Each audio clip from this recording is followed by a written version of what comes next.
Compassion Gallery is a collaboration between Brian and I, so we're both photographers.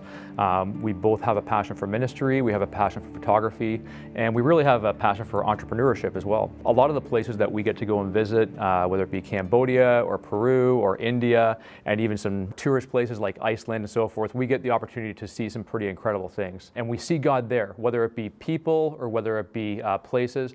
And we just think of Romans 1:20, we think, the fool says in their heart that there is no God.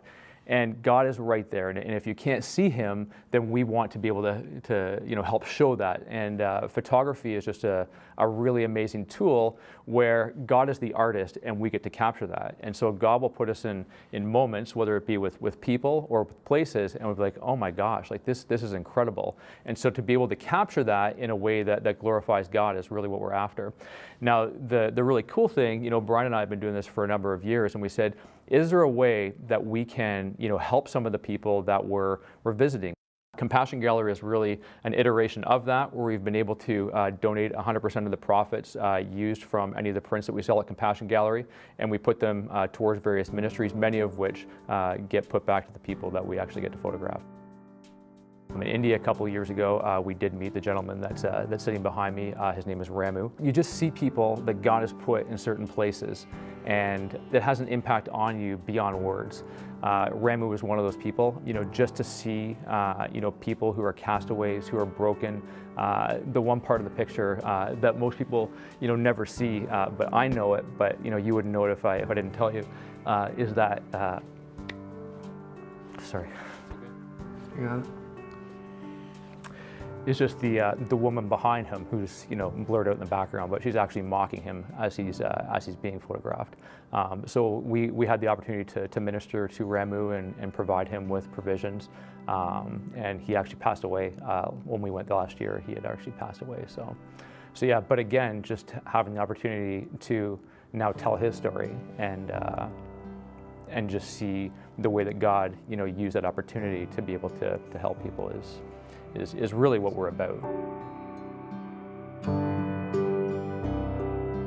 The connectivity is so important to us because we actually feel like even in our photography, we get the most out of the picture when we have a relationship. But we don't do it for that reason. We actually have the relationship and then we take a picture.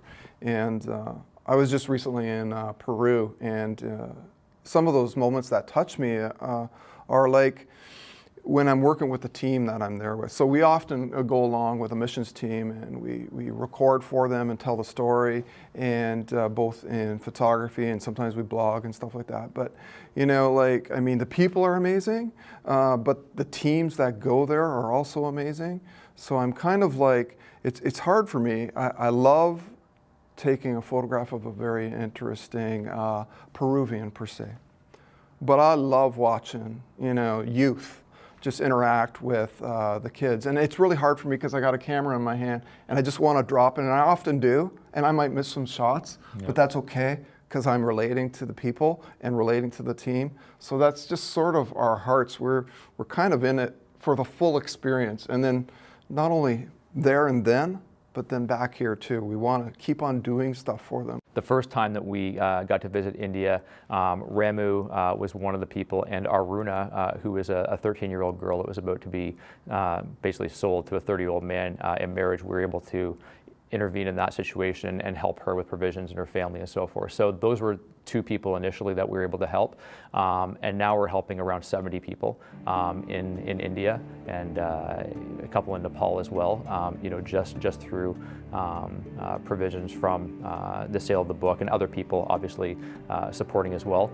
At the end of the year, again, our motto is 100% of profits back to charity. So part of that, again, will go to that ministry, but will also go to other ministries that are dear to Brian and I's heart.